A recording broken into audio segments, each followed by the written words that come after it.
যুগের পর যুগ সাজ এবং ফ্যাশন আমাদেরকে কিন্তু অ্যাট্রাক্ট করে। সাজ এবং ফ্যাশন সময়ের সাথে সাথে চেঞ্জ হতে থাকে। এই চেঞ্জটা কখন হয়? এই চেঞ্জটা কারা করেন? এই চেঞ্জটা কিভাবে হয়? আমাদের অনেক সাধারণ মানুষেরই এই চিন্তাভাবনা, আসলে চেঞ্জটা হয় কিভাবে? কখন আমরা লুজ প্যান্ট পরবো, কখন আমরা টাইট প্যান্ট পরবো, কখন আমরা বেল বাটম পরবো, কখন আমরা লুজ শার্ট পরবো, বা আমরা কখন শাড়ি ড্রিপ করে পরবো, কখন আমরা ছেড়ে পরবো, বা ছোট আঁচল দিব, লম্বা আঁচল দিব, হাতে ব্লাউজের হাতে কুচি হবে কি হবে না। এই যে ট্রেন্ড, ফ্যাশন, এই জায়গাগুলো কারা সেট করে?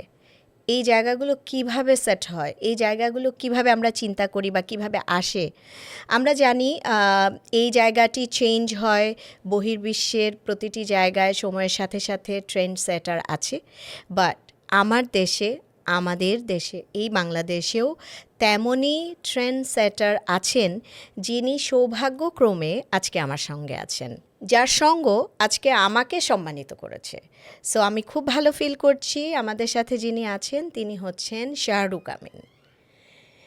শাহরুখ আমিন মানে ওরফে যদি বলি টিঙ্কু ভাই, মানে আমাদের সবার ভালোবাসার অনেক পছন্দের প্রিয় মানুষ, প্রিয় মুখ। আমি যতটুকু বলেছি আমার ধারণা আমি অনেক কম বলেছি। মানে আমাকে যদি একটু সময় দেওয়া হতো আমি আরও একটু লম্বা বলতে পারতাম, তাহলে আমার ভালো লাগতো আর কি। সো আপনি কেমন আছেন? ভালো আছি। তুমি ডেকেছো আর আশা হবে না, এটা তো হয় না। কারণ আমার কাছে মনে হয় লাস্ট 10-15 বছর তোমার সাথে আমার পরিচয়, আরও বেশি হতে পারে। সেই জায়গা থেকে তুমি যখনই আমাকে ডেকেছো আমি আসার চেষ্টা করেছি, এবং আজকে তুমি ডেকেছো সকালবেলা বাসা থেকে দৌড়ে চলে আসা আর কি। That's it. আমার জন্য কি সৌভাগ্য। আপনার সাথে আমার পরিচয় কত বছর আমি বলি, 18 বছরের উপরে। 18 না, সরি 16 বছর। 16 বছর, সরি 18, 19, 20 বছর। 20 বছর, কারণ 18 বছর হচ্ছে রেডের বয়স, তারও 2 বছর আগে থেকে আপনার সাথে আমার পরিচয়, একসাথে কাজ করা আমাদের। সো 20 বছরের বন্ধুত্ব।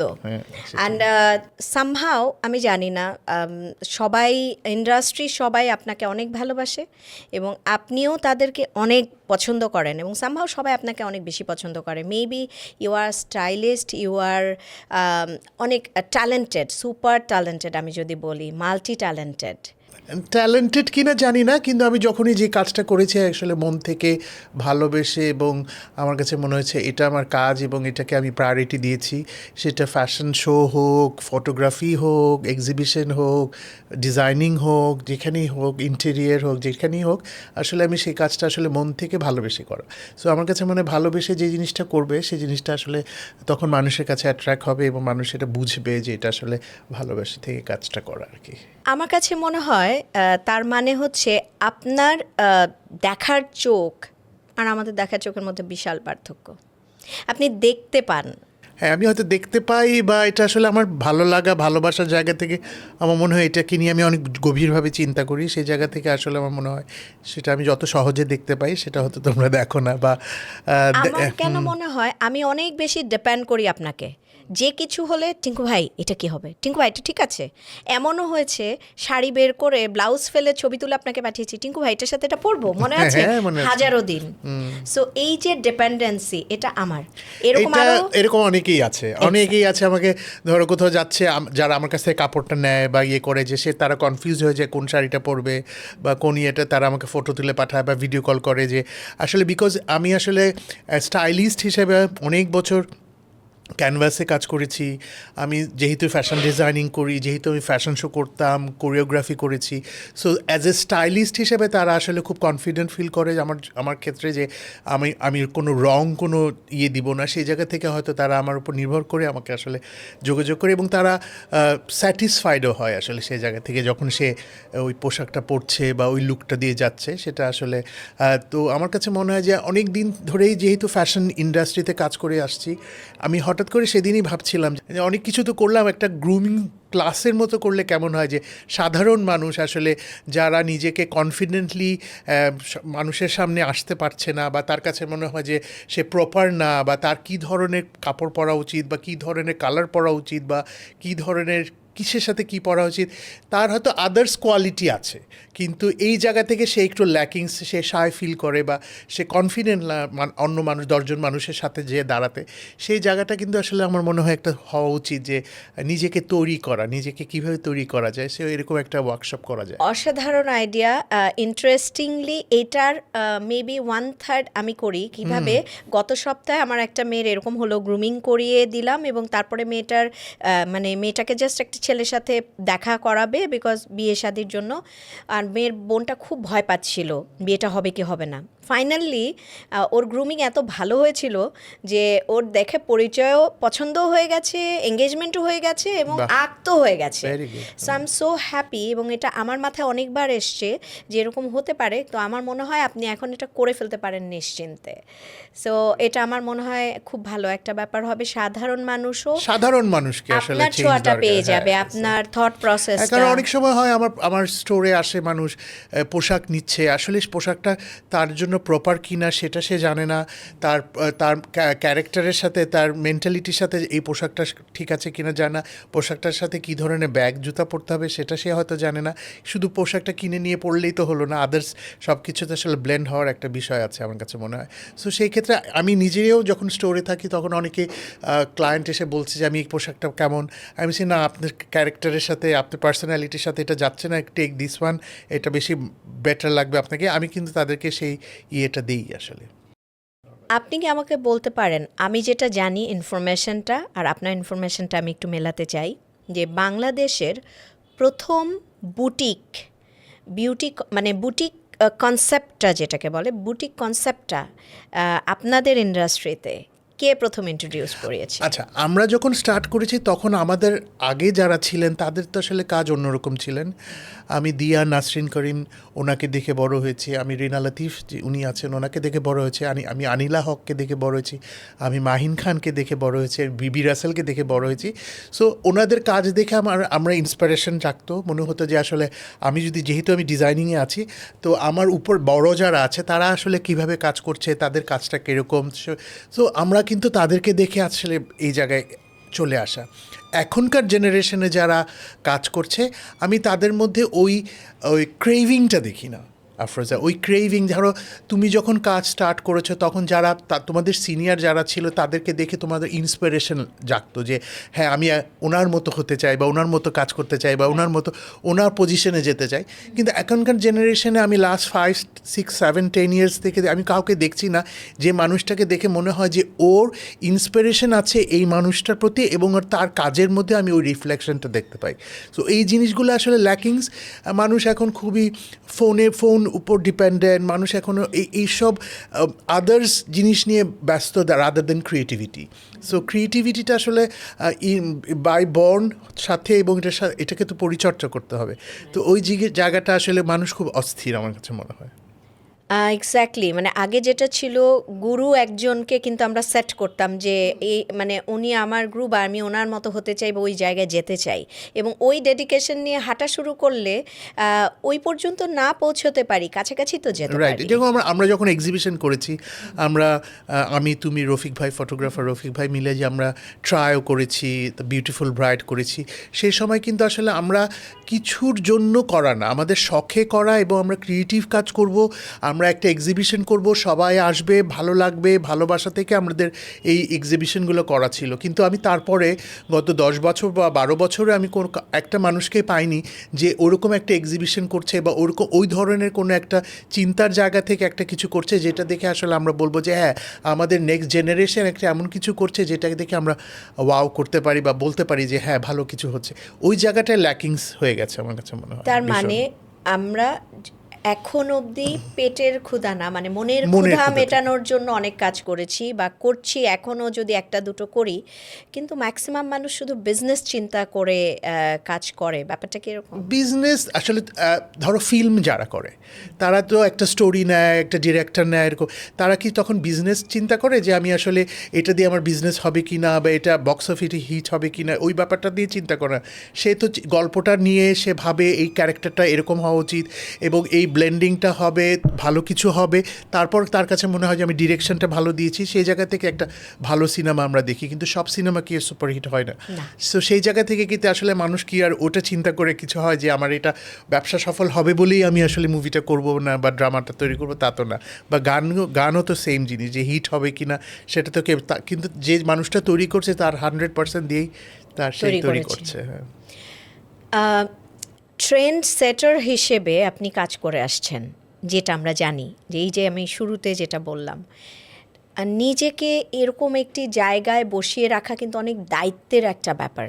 মানে এই দায়িত্বটা নেওয়া যে ঠিক আছে এবছর এরকমটা হলো, আগামী বছর কি হতে পারে, কেমন হতে পারে, এটার জন্য কিন্তু বেশ একটু পড়াশোনাও করতে হয়, স্টাডি করতে হয়, যে একটু রিসার্চ করতে হয়।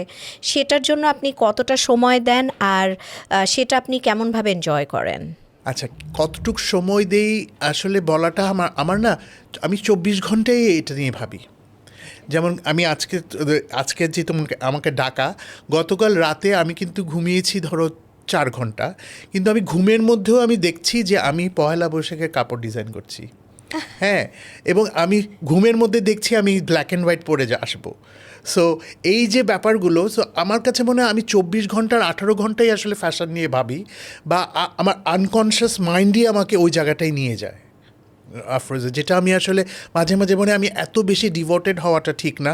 আমি তো অন্য কিছু ভাবতে পারি বা অন্য কিছু চিন্তা করতে পারি, বন্ধুদের সাথে আড্ডা মারতে পারি বা কোথাও রেস্টুরেন্টে খেতে যেতে পারি, XYZ অনেক কিছু হতে পারে, কিন্তু মাথায় সারাক্ষণ এই জিনিসটা থাকাটাও এক ধরনের আমার কাছে মনে হয় ঠিক না, অস্বস্তিকর কাজ করে। হ্যাঁ, অস্বস্তি কাজ করে। সো ওই জায়গাটা আসলে খুবই অস্বস্তিকর আমার কাছে মনে হয় এখন এই সময়ে এসে। আর আমার কাছে মনে হয় যে ট্রেন্ড সেটিং যে ব্যাপারটা, আসলে আমি অনেক বছর 25 ইয়ার্স ধরে আমি কাজটা করছি। সেই ক্ষেত্রে বলো ফিল্ম বলো, ড্রামা বলো, সেলিব্রিটিস বলো, সিঙ্গার্স যারা আছে, মোটামুটি সবার সাথেই আমার কম বেশি কাজ করে, ডিরেক্টরস সবার সাথেই কাজ করা হয়েছে, টিভিসি করেছি আমি অনেক। সো ওই জায়গা থেকে আসলে আমার কাছে মনে হয় সবার সাথে আমার একটা খুব ভালো টার্ম তৈরি হয়েছে, রিলেশনশিপ তৈরি হয়েছে, যে রিলেশনশিপটা আসলে খুব কম মানুষের হয়। সো এই জায়গা থেকে সেই আফজাল হোসেন থেকে শুরু করে এখন আদনান আল রাজীব, সবার সাথে আমার একটা এমন সুন্দর একটা সম্পর্ক যে হয়েছিল, যে এটা আসলে খুব কম মানুষ ওই জায়গাটা যেতে পারে। সো ওই জায়গাটা যেতে পারাটা আমার কাছে সৌভাগ্য মনে হয়। সো সেই জায়গা থেকে আসলে অনেক বছর কাজ করা হয়েছে। আরেকটা কোয়েশ্চেন করতে চাই, সেটা হচ্ছে আফজাল ভাইদের সাথে যখন আপনি কাজ করেছেন, তখন তো আপনি একটা ছোট বাচ্চা ছিলেন, ছোট মানুষ। So, তখন ভয় লাগতো না কাজ করতে? না, ও আফজাল ভাইরা বা ওই ধরনের সময় যারা ছিলেন, ডিরেক্টর বলো যারা ছিলেন, তারা আসলে আমাকে এত আপন করে ছোট ভাইয়ের মতো করে আসলে ইয়েটা দিয়েছে, কিন্তু তারা পজিটিভলি দেখতো। সেই জায়গা থেকে আসলে আমি ওই পজিটিভনেসটার কারণেই হয়তো ওনাদের সান্নিধ্যে যেতে পেরেছি বা কাজটা করতে পেরেছি, সেটা যে কোনো ডিরেক্টরই হোক। সো ওই জায়গাটা আসলে একটা সুন্দর পরিবেশ ছিল, যে পরিবেশটাতে তোমাকে আনকমফোর্টেবল কখনো লাগতো না। সেটা মিউজিক ভিডিও বলো, ড্রামা বলো, ফিল্ম বলো, সো সবখানেই। যে দারুচিনি দ্বীপ যখন আমি করেছি, তৌকির ভাইয়ের এত কমফোর্টেবলি আমাকে জায়গা করে দিয়েছিল, যে জায়গাতে আমার কখনো মনে হয় যে তৌকির ভাইয়ের সাথে কাজ করছি, বা এত বড় একটা হুমায়ুন আহমেদের প্রথম ফিল্মের কাজ। সো ওই জায়গাগুলোতে আসলে খুব কমফোর্টেবল ছিল। বাঁধন, বিন্দু, মমো, ওরা তখন লাক্সের প্রথম সো আমাদের একটা ফ্যামিলির মতো ছিলাম। সো তারপর থেকে যত মুভি করেছি বা ড্রামা যেটাই হোক, মানে আমার কমফোর্ট জোনটা ছিল, আদারওয়াইজ তো আসলে করতে পারতাম না। তার মানে হচ্ছে সবাই আপনার কাজটাকে ভালোবাসতো এবং আপনাকেও ভালোবাসতো হয়তো, নাহলে তো আসলে করতে পারতাম না। ওই ভালোবাসার জায়গা থেকে আসলে সব কিছুই বলো, তুমি বলো, কানিজ আলমাজ বলো, ফারজানা শাকিল বলো, যারা বিউটিশিয়ানদের সাথে আমি কাজ করেছি সেরকম, তারপর ডিজাইনারদের যারা শৈবালদা, মাইনাপা, এমদাদ ভাই আমাদের, তারপরে যারা আছে সবার সাথে যখন কাজ করে এসেছি, ফ্যাশন কাউন্সিলের সাথে যখন হয়েছি তখন ফ্যাশন নিয়ে কাজ করেছি, কোরিওগ্রাফি তো করেই এসেছি গত লাস্ট 10-12 বছর। সো ওই জায়গা থেকে আসলে মডেল, স্টাইলিস্ট হিসেবে বা ওদের সাথে যে সম্পর্কটা আমার কাছে একটা ফ্যামিলির মতো। আসলে যে ফ্যামিলি, আসলে আমরা তো বাবা মা ভাই বোন একটা বিষয় আছে, তাছাড়াও আসলে আর একটা ফ্যামিলি কিন্তু আমাদের হয়ে যায়। সেই ফ্যামিলিটা আসলে আমরা চোখে দেখতে পারি, কিন্তু তারা কিন্তু আমাদের ফ্যামিলির মতো। আমি এক জায়গায় শুনেছি যে মানুষটা, যে বন্ধুটা বা যে পরিচিত মানুষরা তোমার 8 থেকে 10 বছরের বেশি তোমার সাথে সম্পর্ক থেকে যায়, সে আসলে তোমার এক ধরনের ফ্যামিলিই বলতে পারো। সো ওই জায়গাটা আসলে ইম্পর্টেন্ট, যে আমার কাছে আমার আশেপাশে যারা ছিল তাদের আসলে হাত ছাড়ার থেকে হাতটা ধরে রাখাটা বেশি হয়েছে আমার। টিঙ্কু ভাই, আপনি এই যে ব্যবসাটা করছেন, আমরা যেটা জানি আলমিরা শুরু কবে করেছেন, কত বছর হলো? 25 ইয়ার্স হয়েছে, এই বছর 26-এ পড়লো। বাট আমার আলমিরা নামটা কিন্তু এখন আর নেই, বিকজ আফরোজা যখন আমি আলমিরা বাই শাহরুখ আমিন যখন আমার ব্র্যান্ডটা তৈরি হয়েছে, তখন কিন্তু আলমিরা ওয়ার্ডটা কোথাও ছিল না। আমি একটা বই পড়ছিলাম, সেখানে আসলে একটা গল্পের মধ্যেই আলমিরা লেখাটা পড়ার পর আমার কাছে মনে হয়েছে যে এই নামটা আমার হতে পারে। তারপরে আমি দেওয়ার পরে এখন তো আমরা আলমিরা XYZ সব কিছু লাগিয়ে এখন অনেক হয়েছে। তখন আমি একসময় রিয়েলাইজ করলাম যে আসলে আমি আমার নামটা দিয়ে আমি ব্র্যান্ডিংটাকে স্টার্ট করতে চাই। তো আমার আলমিরা বাই শাহরুখ আমিনের জায়গায় এখন অনলি শাহরুখ আমিন দিয়ে আমার ব্র্যান্ডিংটা হচ্ছে। সো রিব্র্যান্ডিং হলো 25 বছর পরে, রিব্র্যান্ডিং হলো, ইটস নাইস। আমার একটা জিনিস আমি খুব দেখতে পাই এখন, যেহেতু আমরা এন্টারপ্রেনারশিপ ডেভেলপমেন্ট নিয়ে সরকার অনেক কাজ করছে, এন্টারপ্রেনারশিপ ডেভেলপমেন্ট নিয়ে প্রাইভেট সেক্টর অনেক কাজ করছে, অনেকেই আছেন যারা চান নতুন নতুন এন্টারপ্রেনার তৈরি হোক। আপনাদের মধ্যেও আপনারাও অনেকে কাজ করছেন, হেল্প করছেন, ইনস্টিটিউট আছে, কাউন্সিল করছে। সো এই জায়গাটিকে বড় করা হচ্ছে, জায়গাটি বড় হচ্ছে। সেটার মধ্যে অনেককেই আমি বলতে শুনি, আমি একজন ফ্যাশন ডিজাইনার, বাট আমি না কোনোভাবে ক্যালকুলেশন মেলাতে পারি না। ফ্যাশন ডিজাইনার হওয়ার জন্য একটা ব্যাকগ্রাউন্ড দরকার আছে, একটা পড়াশোনার ব্যাপার আছে। বাট আমি আফরোজা পারভিন বাজার থেকে কাপড় কিনে বা হোলসেলে কাপড় কিনে আমি একটা ফ্যাক্টরি বানিয়ে নিজেকে ফ্যাশন ডিজাইনার বলতে পারি? আচ্ছা, আমাদের ফ্যাশন ডিজাইন কাউন্সিল FDCB যে ইয়েটা আছে, অ্যাসোসিয়েশন বা কাউন্সিল যেটা আছে, সেটাতে আসলে নতুন জেনারেশনের ডিজাইনারদেরকে আমরা আমাদের সাথে নিচ্ছি। প্রতি বছরই 3জন 4জন 5জন করে আসছে।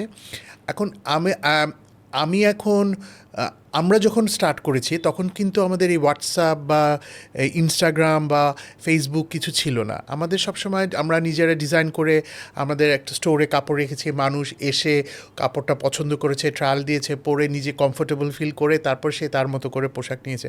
এখন তো আসলে ফেসবুক খুললে, স্ক্রল করলেই তুমি শুধু দেখবা যে কাপড় ধরে ধরে কাপড় সেল হচ্ছে হকারের মতো। সো আমি এটাকে পজিটিভ দেখি।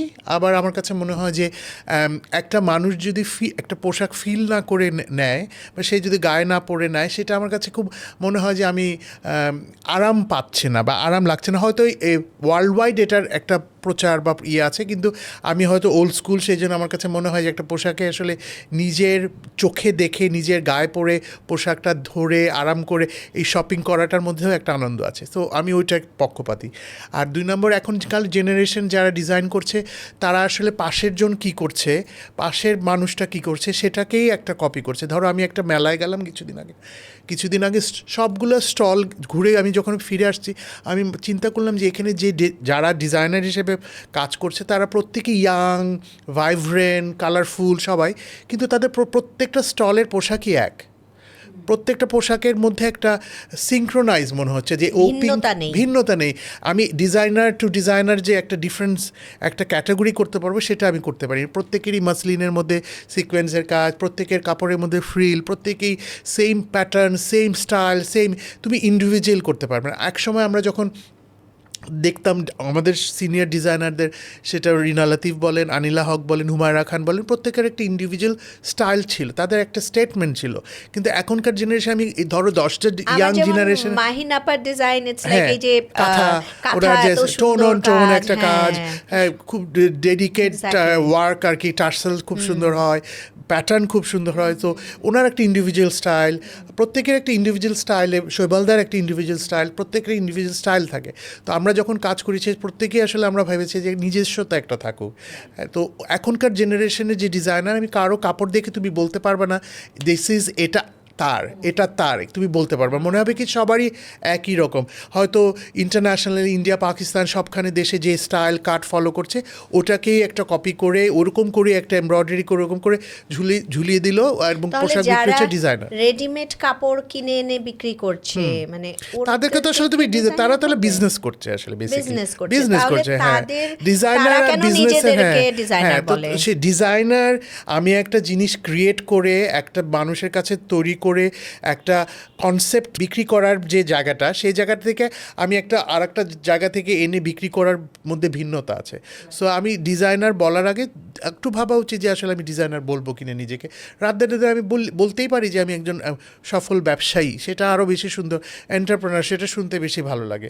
বা ডিজাইনার হওয়ার জন্য আসলে আর একটু পড়াশোনা দরকার, একটু তো সময় কাটাতে হবে, এটার সাথে ভাবতে হবে আর কি, এই একটু জায়গাটা স্কুলিং ব্যাকগ্রাউন্ড থাকলে সেটা খুব ভালো হয়, কারণ পড়াশোনা না করে আর সে যদি শুধু ডিজাইনার যে সে শুধু পোশাকটাই বানাচ্ছে তা কিন্তু না, তার কিন্তু আদার্স আরও জিনিসগুলো নিয়েও ভাবতে হবে যে সে কী ধরনের ফটোশ্যুট হওয়া উচিত, সেটা ব্র্যান্ডিংটা কীভাবে হবে, বিজনেস স্ট্র্যাটেজিটা কীভাবে হবে, সে তার ক্লায়েন্টেলটা কোন এজ গ্রুপ হওয়া উচিত, আর সব কিছু মিলেই তো আসলে একটা প্রপারভাবে ডিজাইনারের নিজেকে তৈরি করতে হবে। শুধু যে আমি একটু ডিজাইন করে 10টা কাপড় একটা র্যাকে ঝুলিয়ে দিলাম তাহলে তো হলো না আর কি, আদার্স জিনিসটাও আর কি। আমি অনেক ডিজাইনারকে জানি যারা কাপড়টা আসলে কাকে পরানো উচিত, কীভাবে ছবি তুললে কাপড়টা ভালো লাগবে, এটার সাথে লুক কী হবে, স্টাইলিং কীভাবে হওয়া উচিত, বা এটা রানওয়ের ক্ষেত্রেও কিন্তু যে যখন ফ্যাশন শো হয় তো আসলে কাপড়টা আমি ডিসপ্লে যে করবো সেটা সম্পর্কে একটা আইডিয়া থাকা উচিত। সেই জায়গাগুলো তো আসলে আমার কাছে মনে ইম্পর্টেন্ট। ডিজাইনার জিনিসটাই তো আসলে ক্রিয়েটিভ। একটা যখন ইন্টেরিয়ার করে, যে ইন্টেরিয়ার করছে, বা একজন আর্কিটেক্ট যখন একটা ঘর তৈরি করছে, সে কিন্তু জানে তার সোফাটা আসলে কতটুকু লেন্থ হওয়া উচিত, বা তার বেডটা কোন জায়গাটা বসালে ঠিক হবে, বা লাইটিংটা কেমন হলে এই ঘরটাকে বেশি ভালো লাগবে, ওগুলো সব কিছুই কিন্তু একটার সাথে ইম্পর্টেন্ট। শুধু আমি স্ট্রাকচার তৈরি করে দিয়ে দিলাম তা কিন্তু না। তো এই জায়গাগুলো আসলে প্রত্যেকটার সাথে প্রত্যেকটাই খুবই আর কি রিলেটেড। হ্যাঁ, সেই জায়গাটা সো একটা ছেড়ে দিলে তো আর একটা হবে না। হ্যাঁ। তো আমি যদি বলি, কাল থেকে একটা মেয়ে বা ছেলে ভালো কাজ করছে ডিজাইনিং নিয়ে, এবং সে আরেকটু সুন্দর করে নিজেকে গুছিয়ে আরেকটা জায়গায় যায়, যদি স্টেপ ইন বলি, যে সে স্টেপগুলো কিভাবে মেনটেন করতে পারে। প্রথমে তার ব্র্যান্ডিংটা করবে, তারপরে সে কি করবে, ব্র্যান্ডিংটার জন্য সে ওই যে কনসেপচুয়াল জায়গায় একটা কনসেপ্ট দাঁড় করাবে, সেইটার পরে যখন সে একটা ফটোশ্যুট করবে, এখানে যেহেতু তার ওই ক্লিয়ার পোর্ট্রেটটা থাকতে হবে তার মাথায়, রাইট? হ্যাঁ, আমার কাছে সবচেয়ে বড় কথা হলো যে যেই আসবে, creative world is a different world. এখন আমি যদি মনে করি যে আমি ভালো ছবি আঁকি, তার মানে কিন্তু আমি ভালো ফ্যাশন ডিজাইনার হব তা কিন্তু না। বা আমি যদি মনে করি যে আমি ভালো গান বুঝি, কিন্তু আমি কিন্তু ভালো গায়ক হব, সেটা কিন্তু না। সো সেই ক্ষেত্রে আসলে ক্রিয়েটিভিটি কিন্তু আসলে একটা ভিন্ন জায়গা। হ্যাঁ, এখন তুমি এই ঘরটাকে একভাবে দেখছো, আমি এই ঘরটাকে আরেকভাবে দেখছি। তো তার মানে এই না যে তোমার ভাবনা আর আমার ভাবনার একই হবে। তোমার ভাবনা হয়তো একরকম হবে, আমার ভাবনা হয়তো একরকম হবে। এখন আমার সামনে যে চারজন, তার কাছে তোমার ভাবনাটা, দুজনের ভাবনাটা ভালো লাগছে, আর দুজনের আমার ভাবনাটা ভালো লাগছে। সো এই জায়গায় যারা আসবে, আসলে সেই জায়গাটা সে ক্লিয়ার হওয়া উচিত যে আসলে সেই ডিজাইনিংটা সম্পর্কে যদি আসতেই চায়, সে যেন এটা মনে না করে যে আমি 2 বছর 4 বছর এসে করে একটু টাকা কামিয়ে তারপর আসলে আমি চলে গেলাম, এটা আমার শখ ছিল। শখে আসলে এই ডিজাইনিং বলো, মেকআপ বলো, মিউজিক বলো, ফিল্ম বলো, ড্রামা বলো, কোনো কিছুই আসলে শখে হয় না আর কি। তো আমার কাছে মনে হয় এই জায়গাটা যখন আসবে, তখন ডিসিশন নেওয়া আসবে যে আমি আসলে এটাকে কতটুকু ভালোবাসি। তো ভালোবাসার জায়গাটা কিন্তু খুব ইম্পর্টেন্ট, যে আমি এই জায়গাটাকে কীভাবে দেখতে চাই এবং কতটুকু ভালোবাসি। তো ভালোবাসার জায়গাটাও খুবই ইম্পর্টেন্ট আমি মনে করি। আপনি নিজেকে নিয়ে সমালোচনা করতে পারেন? আমি অসম্ভব সমালোচনা করি। ওকে, তাহলে আপনার কোন বিষয়টা আপনাকে ডিস্টার্ব করে, মানে আপনাকে বিরক্ত করে ফেলে, যে আমার এই বিষয়টা আমার নিজেকে? আচ্ছা, আমার যেমন ডিজাইনিংয়ের ক্ষেত্রে যদি হয় ফ্রোজা, সেটা হলো আমার কাছে মনে হয় যে আমি যখনই যে কোনো কিছু করছি, আমি স্যাটিসফাইড লেভেলে পৌঁছাতে পারি না। আমার কাছে মনে হয় যে আমি এটার 100 পারি, কিন্তু আমি এই জায়গাটাতে আসলে 25 to 30% দিচ্ছি, কিন্তু আরও দেওয়া উচিত। বাট কেন আমি দিতে পারছি না, সেই জায়গাতে পৌঁছাতে পারি না আমি। 2 নম্বর হলো আমি খুবই নিজেকে সমালোচনা করতে পছন্দ। আমি কোনো কিছু পারফেক্ট জায়গাতে ছাড়া আমি ওই জায়গাটা যাই না আর কি। ধরো এখানে এই 2টা গ্লাস এখানে এরকম আছে, আমি কিন্তু সারাক্ষণ আগে হলে এই গ্লাসটাকে এখানে রাখতাম। হ্যাঁ, সো এই জিনিসটা আসলে আমাকে ডিস্টার্ব করে। সো এই ছোটো ছোটো জিনিস আমাকে কিন্তু অনেক ডিস্টার্ব করে, এবং আমার কাছে মনে হয় আমি 100% দিতে পারি না। কিন্তু আমি লাস্ট 25 ইয়ার্স আমি ডিজাইনিংয়ের ক্ষেত্রে মানুষকে প্রপার পোশাক দেওয়ার চেষ্টা করছি, ডিজাইনিংয়ের ক্ষেত্রে আমি সবসময় নতুন কিছু দেওয়ার চেষ্টা করেছি, এবং আমি সবসময় মনে করি যে আমার ক্লায়েন্টেলটা আসলে আমার কাছে কেন ফিরে আসবে, কারণ সে তার ওয়ার্ড্রপে সে শাহরুখ আমিন পড়ছে, সে যখন আবার আমার কাছে আসবে সে তার কাছে তার আর ওয়ার্ড্রপে যেন একটা নতুন কিছু থাকে শাহরুখ আমিনের লেভেলে। সো আমি সবসময় নতুন কিছু করার চেষ্টা করেছি আর কি, সেটা প্রতি বছর। আরেকটা জিনিস আপনার খুবই ইন্টারেস্টিং আমি দেখেছি, এটা না বললেই না। শাহরুখ আমিনের যে আউটলেটটি প্রথমে যে শুরু হয়েছিল গুলশান 2-এ, সেই আউটলেটটির বাইরে শুধু একটা ছোট্ট অ্যারো দেওয়া ছিল শাহরুখ আমিন এদিকে, এদিকে, এর that's it, বাইরে হ্যাঁ। কোনো মানে অন্য কোথাও যে খুব মার্কেটিং ডাকা হাঁকা এরকম কিছু ছিল না, নীরবে নিজের কাজটা করে যাচ্ছিলেন। But আমার আপনার এখনো তাই, কাজ আমার এখনো স্টোরে কিন্তু জাস্ট অনলি একটা শাহরুখ আমিন লেখা হাউস 66, এই ক্লায়েন্টরা আপনাকে that's খুঁজে it. কিভাবে পায়, আর আমার ক্লায়েন্ট কাছে আপনার মনে হয় পিচ কেন ছাড়ে না? আমার কাছে মনে হয় পোশাক এবং স্টাইল এই জিনিসটা আসলে মাউথ অফ আর কি আসে আর কি। ধরো তুমি একটা সুন্দর পোশাক পরেছো, যে ও কোথা থেকে নেয়া, সো আচ্ছা ওনার কাছ থেকে নেওয়া, ওনার অ্যাড্রেসটা কোথায়, ওখানে, এরভাবে আসে। 1, 2 নম্বর হলো আমি খুবই বেশি লাউড হতে চাই নাই আমি আমার ডিজাইনিংয়ে। আমার কাছে ফ্যাশনটা ইটস আর্ট, আমার কাছে মনে হয় যে এই আর্টের জায়গাটা আসলে খুব লাউড হওয়া উচিত না। যারা অনেক লাউডলি করে তাদের কনসেপ্টের জায়গাটা একরকম। আমি যেহেতু আমাকে নিজেকে মনে করি যে আমি একজন আর্টিস্ট, আমি প্রত্যেকটা পোশাক আমার কাছে আর্টের মতো, সেই ক্ষেত্রে আসলে আমি হাউকাউ করে আসলে আমার পোশাকটা একজনকে পরাতে চাই না। আমার পোশাকটা যে পরবে সে ভালোবেসে, সে কমফোর্টেবলি পরবে, এবং তাকে যেন ভালো লাগতে হবে, এই ব্যাপারটা আমি একদম ইনশিওর করি যে এই পোশাকটা সে যে নিচ্ছে তাকে যেন ভালো লাগে এবং 10 জন মানুষ থেকে যেন তাকে আলাদা লাগে। আপনি তো এটাও এনশিওর করছেন যে যে আমার পোশাক পরবে সে খুঁজে আমাকে বের করে তারপরে এসে পড়বে, হ্যাঁ।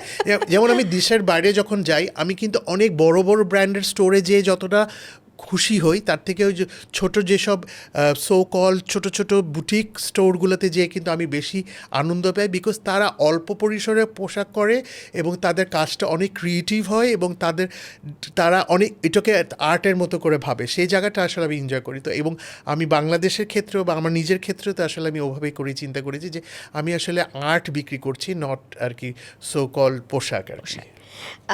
বাংলাদেশের মানুষের বাইং ক্যাপাসিটি কেমন? বাংলাদেশের মানুষের বাইং ক্যাপাসিটি অবশ্যই ভালো, আমি মনে করি যে কিন্তু মানুষ বুঝে বাই করাটা হয় না। আমার কাছে মনে হয় মানুষ হুইমজিক্যালি অনেক বাই করে। ধরো যে আমি গেলাম, এখানে 10টা পোশাক আছে, আমার মধ্যে ধরো 3টা পোশাকই সে নিয়ে নিল, কিন্তু তার 3টা পোশাক দরকার নেই, হ্যাঁ, কিন্তু সে পিক করে নিল। এই জায়গাটা আমার কাছে। আর একটা হলো সে ভাবে না এই পোশাকটা তাকে ভালো লাগবে কি লাগবে না। এটা কিন্তু একটা খুব জরুরি বিষয় যে আমি সোকল ডিজাইনারের কাছে গেলাম, ওই পোশাকটা 40,000 50,000 টাকা দিয়ে কিনে ফেললাম, কিন্তু ওই পোশাকটা আসলে আমি আদৌ পরার পর ভালো লাগবে কি না, নাকি এটা আমার আলমারির হ্যাঙ্গারে ঝুলতে থাকবে, সেটা আসলে একটা বিষয়। আমার কাছে 500 টাকার একটা শার্টও যতটুকু ইম্পর্টেন্ট, আর 5,000 টাকার শার্টও এক ইম্পর্টেন্ট। সো 500 টাকার শার্টও আপনাকে হয়তো ভালো লাগতে পারে, কিন্তু 5,000 টাকাটা নাও ভালো লাগতে পারে।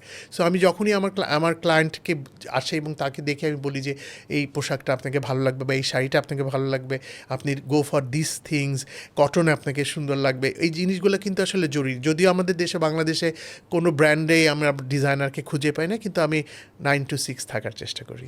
অনেক তো আমার হলো, এবং তোমার সাথে গল্প করি আমি, ঠিক আছে? প্লিজ, আমরা র্যাপিড ফায়ার খেলতেই পারি। আচ্ছা। রেড লিপস্টিক আর কাজল? কাজল। ওকে। মাস্কারা আর ব্লাশন? মাস্কারা। হোয়াইট জামদানি আর রেড কাঞ্জিভারম? হোয়াইট জামদানি। আচ্ছা। Favourite designer? এটা হাসিতেই থাকো। আচ্ছা। কোক আর ডাবের পানি? ডাবের পানি। আচ্ছা। ঢাকার মধ্যে কোথায় ঘুরতে পছন্দ করো? নিজের ঘরে। নিজের ঘরে। দেশের বাইরে? সব থেকে পছন্দ তো ব্যাংকক। ব্যাংকক, আমারও। আমার কাছে মনে হয় 2 দিন 3 দিনের জন্য হলে ব্যাংকক ঘোরা আমরা একসাথে ব্যাংককে গিয়েছি, রাইট, হ্যাঁ। তোমার কাছে বাংলাদেশের ফ্যাশন ইন্ডাস্ট্রি সম্পর্কে আমি একটু জানতে চাই, তোমার চোখে বাংলাদেশের ফ্যাশন ইন্ডাস্ট্রি কেমন, মানে কীভাবে দেখছো, যেহেতু তুমি অনেক দিন ধরে আছো এই জায়গায়? কঠিন প্রশ্ন, বাট আমি যদি একদম সাধারণভাবে বলি, আমার কাছে বাংলাদেশের ফ্যাশন ইন্ডাস্ট্রি হচ্ছে একটা আরামের জায়গা, ভীষণ শান্তির জায়গা, ভীষণ ভালো লাগার জায়গা, কিভাবে? প্রথম কথা হচ্ছে বাংলাদেশে আমার শখ হলে আমি যে কোনো প্রমিনেন্ট ভালো লাগার মতো ডিজাইনারের কাছ থেকে একটা কাপড় কিনতে পারি, আলহামদুলিল্লাহ, আমার টেস্ট ওয়াইজ। সেকেন্ড হচ্ছে আমাদের এখানে কাপড় বা এই ফ্যাশনের জন্য আমি যদি অ্যাক্সেসরিজ যাই বলি, সেটা তুলনামূলকভাবে অন্য সব দেশের থেকে কিন্তু কম এক্সপেন্সিভ, রিজনেবল। এটা একটা শান্তির জায়গা। আর সব থেকে বড় শান্তির জায়গা হচ্ছে ফ্যাশন ইন্ডাস্ট্রিতে। আমাকে যদি এখন আপনি 10টার নাম বলতে বলেন, 10টা নাম যদি আমি বলি, 10টা মানুষই আমার ভালোবাসার। ফ্যাশন ইন্ডাস্ট্রির আইকন যদি বলি, ফ্যাশন ইন্ডাস্ট্রি যারা রান করছেন এবং যারা এখানে স্টে করছেন, লাইক ইউ, সো সবাইকে ধরে যদি বলি, সবাই আমার অসম্ভব প্রিয় কাছের আত্মার মানুষ। তো ফ্যাশন ইন্ডাস্ট্রি আমার কাছে অনেক সম্ভাবনাময় ইন্ডাস্ট্রি মনে হয় বরাবরই। আমার বিউটি সেন্স আছে, যে কারণে আমি ফ্যাশন ইন্ডাস্ট্রি একটু হলেও আমি টেস্ট বুঝি আমার নিজের, আর আপনারা শিখিয়েছেন। সব থেকে বড় কথা আমি যদি বলি, শাহরুখ আমিন, শৈবাল সাহা, লিপি খন্দকার, এমদাদ ভাই সবাই মিলেই আমাকে শিখিয়েছে। আমি So you are lucky যে তুমি সবাইকে পেয়েছো আর কি। I am very lucky. আর বাংলাদেশের বিউটি ইন্ডাস্ট্রির অবস্থা কেমন এখন? সেটা আমি বলবো বিউটি ইন্ডাস্ট্রি এখন মাশাল্লাহ অনেক বড় একটা জায়গায় পৌঁছেছে, এবং এই ইন্ডাস্ট্রি নেক্সট এখন অবধি, আমি যখন শুরু করেছিলাম তখন অবধি আমি যদি বলি শুধু এতটুকু যে এক বনানীতে মাত্র আমি সহ 3টা সলন ছিল। এখন এক বনানীর ওই একটা রোডেই 100টার উপরে বিউটি সলন। সবাই কি ভালো করছে তোমার কাছে মনে হয়? না, সবাই ভালো আমার কাছে তো করছে না। অনেক সময় মনে হয় যে অনেকে জাস্ট মনে হয়েছে আমার 1-2 কোটি টাকা আছে, আমি একটা কিছু করা উচিত, আমি একটা সেলুন দিয়ে বসে পড়লাম। রাইট, তারা এবং কিন্তু খুব ভালো করছে হিমাঙ্গাস না। একটা সেলুন ঢুকলে তোমার মনে হবে 5 স্টার হোটেল, কিন্তু আদৌ কি তারা কাজ পারে বা তাদের কাজের কোনো যোগ্যতা আছে তোমার কাছে মনে হয়? আমার তো মনে হয় না। না, সেই ক্ষেত্রে তারা বেশি দিন স্টেও করছে না, হয়তো বা থেকে যাচ্ছে টাকাটাকে বার্ন করার জন্য, 2-3 বছর করে ইন্ডাস্ট্রিটা একটু নষ্ট করছে, এবং তারপরে কিন্তু তারা ক্লোজও করে ফেলছে বা কাউকে দিয়ে চালাচ্ছে, কিছু একটা চলছে, কিন্তু ক্লায়েন্টরা আসলে ওখান থেকে ফেরত চলে আসে। আমার কাছে অনেক সময় মনে হয় এটা ব্ল্যাক মানি হোয়াইট করছে, Kind of. এরকম অনেক কিছুই হয়। Kind of. সো আমার কাছে মনে হয় যে এই জায়গাটা মানে ফ্যাশন, বিউটি, মিউজিক, অ্যাক্টিং, এসব জায়গাটা আসলে কেমন জানি একটা অস্থির জায়গাতে চলে গেছে। আমার কাছে মনে হয় যে মানুষের মনে হয় যে আমার আছে, আমি পারবো, কিন্তু আর থাকলেই যে পারবে এটা তো আসলে হয় না। আসলে সময়ের সাথে সাথে আসলে মানুষ অনেক কিছু শিখে। আমি যদি মনে করি যে আমার 5 কোটি টাকা আছে, আমি 5 কোটি টাকা দিয়ে আমি একটা ফ্যাশন হাউস করলাম বা বিউটি করলাম, বা আমি একটা সিনেমা বানালাম, বা আমি একটা মিউজিক ভিডিও বানালাম, তাহলেই আমি স্টার, সেলিব্রিটি, বিজনেস এন্টারপ্রেনার হয়ে গেলাম, তা তো কিন্তু না। হ্যাঁ, সবার কেন যেন এখন শুধু খুব প্রমিনেন্ট হওয়ার শখ জেগেছে, যেটা আগে মানুষের প্রমিনেন্ট মধ্যে হওয়ার এরকম জন্য তো ছিল টিকটকের না। জায়গা আছে, তো সেটাকে নিয়ে থাকো। তা অন্য জায়গাটাতে এসে আসলে আমার কাছে জায়গা মনে হয় নষ্ট জায়গা করা নষ্ট উচিত করার কোনো না। প্রয়োজন নাই আসলে। কারণ আমাদের পরিশ্রমটা তো আসলে অনেক দিনের। আমরা যে নেক্সট জেনারেশনকে দেখতে চাই, তারাও আমি চাই যে তাদের পরিশ্রমের ফলে তারা একটা জায়গায় পৌঁছে, কিন্তু তাদেরকে আমি আসলে ওভাবে দেখছি না। রাইট, এইটাই আমার জন্য স্যাড পার্ট। সত্যি। সো আসলে এই দুঃখগুলো আমাদের কাছ থেকে চলে যাক, মানুষজন একটু বুঝে শুনে আসুক, নিজের ক্যারিয়ার বুঝে আসুক। আপনি নতুন উদ্যোক্তাদের জন্য কি বলতে চান? আমি নতুন উদ্যোক্তা যারা আছে ফ্যাশনে, তাদেরকে বলবো যে তোমাদের নিজের একটা আইডেন্টিটি তৈরি করো, যে পোশাকটা দেখলে মনে হবে যে তুমি এক্স, এটা তোমার পোশাক। আমার ওয়াই কী করছে, জেড কী করছে সেটা না দেখে তুমি তোমার নিজের আইডেন্টিটি তৈরি করো, এবং তোমার পোশাকটা তখনই মানুষের কাছে গ্রহণযোগ্যতা পাবে, তখনই তুমি ফ্যাশন ইন্ডাস্ট্রিতে নাম করতে পারবে। থ্যাংক ইউ টিঙ্কু ভাই, আপনি এত সুন্দর করে বলেন আর এত সুন্দর করে বোঝাতে পারেন। ওই জায়গাগুলো অনেক সুন্দর। আর সব থেকে বড় কথা ওই যে আপনি দেখতে পান, আর্টিস্ট পাই। হওয়ার এটা একটা অনেক বড় সুবিধা আর কি। আসলে দেখতে পারতে হবে। আসলে যদি আমি এই জায়গাটাই থাকতে চাই, তাহলে দেখতে পারতে হবে। আমি আসলে চোখ বন্ধ করে থাকলে হবে না। আর আমি যদি মনে করি আমি নিজের মতো করে দেখতে চাই, তাহলেই হবে। আর আমি যদি আরেকজনের মতো করে দেখতে চাই, তাহলে আসলে এই জায়গাটা হবে না। টিঙ্কু ভাই, কেউ যদি আগামীকাল শাহরুখ আমিন হতে চায়, তাহলে তাকে আপনি কি বলবেন? আমি মনে করি যে শাহরুখ আমিন হতে হলে আমার কাছে মনে হয় খুব কঠিন একটা প্রশ্ন। শাহরুখ আমিন হওয়ার দরকার নেই, অন্য কিছু হোক, কিন্তু আমার কাছে মনে হয় ফ্যাশন ইন্ডাস্ট্রিতে যদি থাকতে চায় এবং ফ্যাশনকে নিয়ে ভাবতে চায়, তাহলে এটা নিয়ে আসলে শখে আসলো, কিন্তু ওইটা প্রফেশনালি যদি যেতে যায় তাহলে ওইটাকে ধরে রাখতে হবে। আমাদের কিন্তু অনেক ধরনের প্রবলেম এসছে লাইফে আর কি, এই ফ্যাশন জগতে আর কি, যে একসময় ভেবেছি দূর আর কত, কেউ তো ফ্যাশন বুঝে না, মানুষ তো ইন্ডিয়ান কাপড় পরছে, পাকিস্তানি কাপড় পরছে, আমরা এত কেন কষ্ট করছি, মানুষ তো এই টাকা দিয়ে আমাদের কাছ থেকে আসবে না। কিন্তু আমরা কখনো হাল ছেড়ে যাইনি। আমার এমনও মনে আছে যে আমার যখন আমি স্টার্ট করেছি তার 2-3 মাস পর আমি যখন স্যালারি দিয়ে আমি ড্রয়ার খুলে দেখে আমার ড্রয়ারে 200 টাকা। সো ওই 200 টাকা নিয়ে আমি ভাবছি তা এর সামনের মাস কি আমি রান করতে পারবো, সামনের মাসে কি আবার হবে। তো ওই যে হাল ছেড়ে দেওয়াটা যদি দিতাম হয়তো আমি আজকে এই চেয়ারে বসতে পারতাম না। কিন্তু আমার কাছে মনে হয় যে যেই শাহরুখ আমিন হতে চায় তাকে সময় দিতে হবে, পরিশ্রম দিতে হবে, অনেক কিছু পার করে এই জায়গায় আসতে হবে। আমি আসলে আপনাদের উদ্দেশ্যে একটা কথা বলতে চাই। আজকে যে শাহরুখ আমিনকে দেখছেন, তিনি নামে গুণে তার যোগ্যতায় আজকে তার জায়গাটি তিনি করে নিয়েছেন। তার সবথেকে বড় ধৈর্যের পরিচয়টা এক লাইনে বলি, সেটা হচ্ছে তিনি থাকেন ধানমন্ডিতে আর ওনার অফিসটা হচ্ছে গুলশানে, এবং উনি এভরিডে সকালবেলা অন টাইম উনি ওনার বিজনেসে আসেন এবং বিকেলবেলা সন্ধ্যার সময় তিনি ফেরত যান। মানে এই ধৈর্য দেখার পর আমার মনে হয়েছে উনি যদি এটা করতে পারেন তাহলে আমি অ্যাটলিস্ট আমার বাসা থেকে আমার অফিস পর্যন্ত যেতে পারি। সো এটা একটা ভালো ব্যাপার। আসলে একটা অভ্যাস।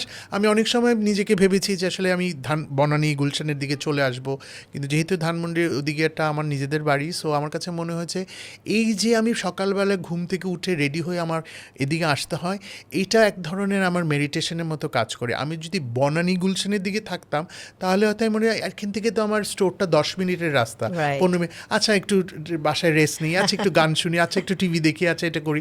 সো ওই যে ডিস্টেন্সটার কারণে হয়তো আমার আশাটার কারণেই হয়তো আমার নিয়মটা তৈরি হয়েছিল আর কি। সো আমরা আজকে শাহরুখ আমিনের সাথে আড্ডা দিয়ে যেটা বুঝতে পারলাম, তিনি অনেকগুলো কথা বলেছেন, অনেকগুলো বিষয় বলেছেন যেগুলো আসলে আমাদের মনে রাখা উচিত। এক হচ্ছে তিনি বলেছেন ডেডিকেশন, দ্বিতীয় তিনি বলেছেন লেগে থাকার জায়গা থেকে কিছু মানসিক শক্তি, এবং দেখেন একটা জার্নি এভরিডে তার 2 থেকে 3 ঘন্টা নষ্ট হয়, সেটাকেও তিনি মেডিটেশনের জায়গায় যখন কনভার্ট করে নিচ্ছেন তখন সেটা কিন্তু হেলদি হয়ে যাচ্ছে এবং তার সাথে সাথে তার ব্যবসাকে এবং তাকে গ্রো করতে হেল্প করছে। সো থ্যাংক ইউ টিঙ্কু ভাই, ভালো থাকবেন। অনেক ভালো লাগলো এত সুন্দর একটা জায়গায় এসে তোমার সাথে আড্ডা মারার জন্য, এবং দর্শকদেরকেও ধন্যবাদ। আর ইনশাল্লাহ তোমার এই প্রোগ্রাম চলতে থাকবে, অনেক বড় হোক, অনেক দিন আগাক। আমি মনে করি যে এটা একটা খুব ভালো উদ্যোগ। Thank you so much glow with আফরোজাতে আপনার আসার জন্য। Thank you.